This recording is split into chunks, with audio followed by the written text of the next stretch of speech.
La croix dit, regarde ici, voici ta provision, ceins-toi, prends-la, mange-la avec tes reins sains et ton bâton à la main. Quelle position de foi, n'est-ce pas? Combien cette chose est pratique? Vous allez agir sur cette base et assez merveilleusement, tandis qu'ils ont réellement mangé, qu'ils se sont vraiment appropriés le sang, saint leurs reins et pris leur bâton, la porte s'ouvrit et ils sortirent d'Égypte. Et vous le mangerez, vos reins saints et votre bâton en votre main. Exode 12, 11.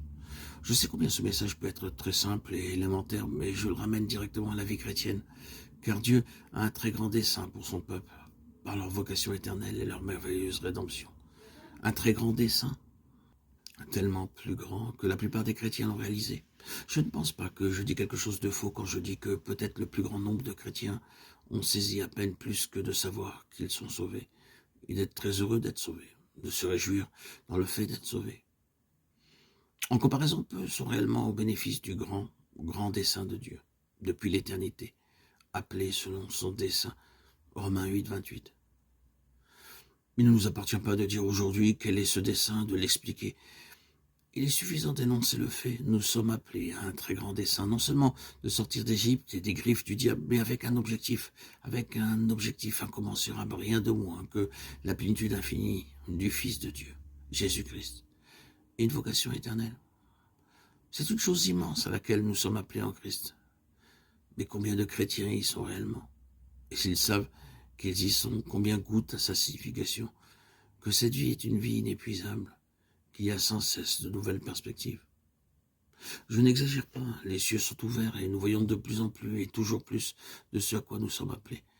C'est simplement merveilleux, c'est ainsi, et ce message doit se terminer sur cette note. Vous n'êtes pas juste destinés à être sauvés et à aller au ciel, à savoir que vos péchés sont pardonnés et à avoir un certain nombre de bénédictions qui accompagnent le salut. Non, là, devant vous repose et s'étend à travers les âges éternels un tel dessein de Dieu, nous concernant tout ce que l'œil n'a point vu, que l'oreille n'a point entendu et qui n'est pas monté au cœur de l'homme, des choses que Dieu a préparées pour ceux qu'il aime. 1 Corinthiens 2:9. C'est une très grande chose à laquelle nous sommes appelés, et c'est une nuit à se souvenir beaucoup lorsqu'elle déferle sur nous. Mais nous devons réaliser que tout nous est assuré par la croix du Seigneur Jésus et que croire que cette présente étape ou phase ou position ne représente pas toute l'attention de Dieu. Dieu veut bien plus que ceci, donc nous saignons nos reins, nous prenons notre bâton et nous disons, nous croyons cela. Nous continuons d'avancer en cela par la grâce de Dieu. Nous ne nous attarderons plus sur ceci, que ce soit bon ou mieux, sur ce qui n'est pas le meilleur de Dieu. Que le Seigneur nous secoue vigoureusement et que le Seigneur fasse de cette méditation une nuit à se rappeler beaucoup. Cela peut l'être, je vous l'assure, parce que cela l'a été en quelques-uns d'entre nous d'une manière vraiment très merveilleuse. Et nous ne croyons pas que tout se résume à une seule nuit. Il y a encore des plénitudes dans lesquelles le Seigneur va nous faire entrer.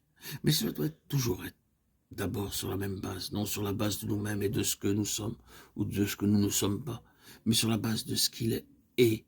Et ensuite, il doit y avoir la foi qui nous ceint par l'appropriation et la prise de la direction du chemin, qui va vers l'avant par nous-mêmes, par la grâce de Dieu.